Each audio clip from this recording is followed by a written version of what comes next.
Benny, How's it welcome. going? Thank you very much. Good to be down here. Thank you for joining us on Keeping It Real.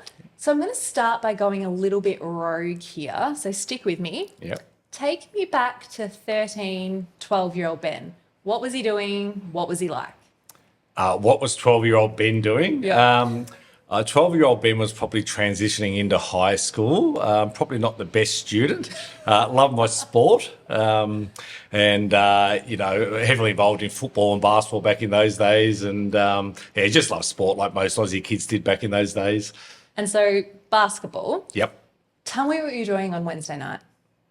Wednesday nights currently. Yeah, well, Wednesday nights we still run around with, a bunch of guys I've known, since the early 80s that we used to play with and play against up at Nunawading Basketball Stadium. And, we still run around over 35s competition. We're gradually moving down the grades as we get older, but that's okay. Now, I might have been tipped into it. Rob, your wonderful co-director. Yep. Said to me that such a beautiful part about the relationship that you have, not only with him, but with your team, is that your family and your friends come first and foremost, and that your loyalty with them and with the business is so paramount to who you are at your core. And I think that explanation of you playing basketball every Wednesday night, still now, with those same group of mates that you did when you were 12 years old, is basically you in a nutshell. And that probably sums it up. Yeah. Look, I think, family and friends for me have always come first. And, in this job, we can work some incredible hours. Yeah. Sometimes you're getting home late on a Saturday night or whatever it might be. But Wednesday nights for me is just booked out in my diary, 6 p.m. onwards, no appointments. So, I love it. So good. Yeah. And you've, I think, instilled that with your own kids. They have played a lot of basketball. Yep. Some of them still are. Blackburn. Yep. And you now sit on the board still at Nunawading Vikings. Close, yeah. No, so my kids play at Blackburn Vikings. Yeah. It is very confusing, don't worry. Yeah. My kids have all played for Blackburn Vikings. Still got my youngest child playing in the youth league there this year, so that's fantastic. I sit on the board at Nunawading Basketball Stadium. That's it. Which is in Burwood Highway in Burwood East. So Amazing. yeah. I had to write this one down, but I think you can draw a lot of parallels from the game of basketball to real estate itself. Yep. There was a famous Michael Jordan quote. Here we go. It said, "I've missed more than 9,000 shots in my career. I've almost lost 300 games. 26 times I've been trusted to take the game-winning shot and I've missed. I've failed over and over again in my life, and that is why I succeed." Yep. I picture young Ben sitting at the early start of his career, probably with the yellow pages at that time, trawling through the numbers, rejection after rejection after rejection. Yep. Did you draw a lot of inspiration from those early days looking back? Yeah, for sure. And that's a great quote, right? It's all about resilience and perseverance. And it's a well-known one from one of the greatest basketball players of all time. I relate a lot of sport, whether it be basketball or football, to running the team at Blackburn, to what I do in a day-to-day life in terms of, trying to win listings and things like that. So it's a competitive field that we operate under, obviously, just the same as any sports field. So, yeah. And just touching on footy, Hawks fan. Yep. We just missed this year. Yes, we did, unfortunately. There's always next year. But Yes. So fast forward to getting your agents rep now. Yep. I know, obviously, you and Rob are running the Whitehorse team, and constantly looking at new talent that's coming through and nurturing those. I still personally think that there is such a low barrier to entry in our profession. Yeah. Going back to when you started, we were chatting yesterday about the gentleman system to obviously getting your agents rep now. Do you think we've got it right? Do you think we've come a long way? Look, we've certainly come a long way in certain respects. I think, from the legislation part of it and doing what you need to do to get, a certificate to operate, that's certainly toughened up and tightened up a fair bit over the last couple of years, which is good. Look, real estate's got a high turnover of people who don't probably see in year 3. Yeah. And I think they come into it a lot with high expectations. They might see the gloss of a Saturday afternoon auction or something. Yeah. Yet you're not seeing the hard work that goes into it Monday to Friday. So, look, I think it is, do we have it right? I think it comes down to the individual, to be honest, and where their mindset's at and what they're prepared to do to try and make it succeed in this industry. Yeah. And I think if someone was starting today, what are the 3 things that you would say to them, get them right to push past that 3-year barrier?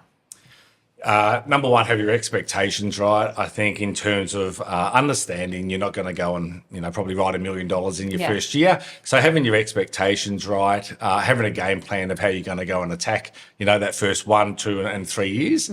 And once again, it goes back to that Michael Jordan quote, just having the perseverance and the resilience to keep on fronting up. Even when things might not be going your way, just understand if you're following the correct process, things can turn, and they can turn very quickly. And when they do, you've got to take advantage of that. So, yeah. And I would say that you and Ben within our group, Rob. you and Rob within our group, you are such great knowledge sharers. You don't gatekeep anything. You are open books.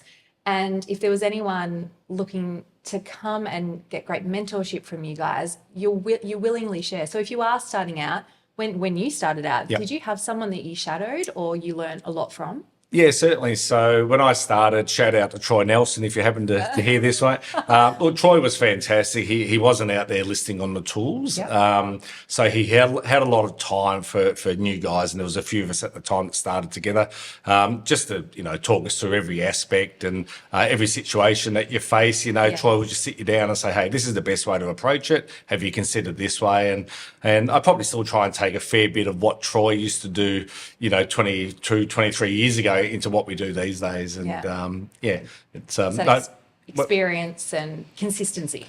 Yeah, that's right. It's just obviously there's a fair bit of knowledge that you gain after 22 years in an industry that you can pass on to people to try and help them.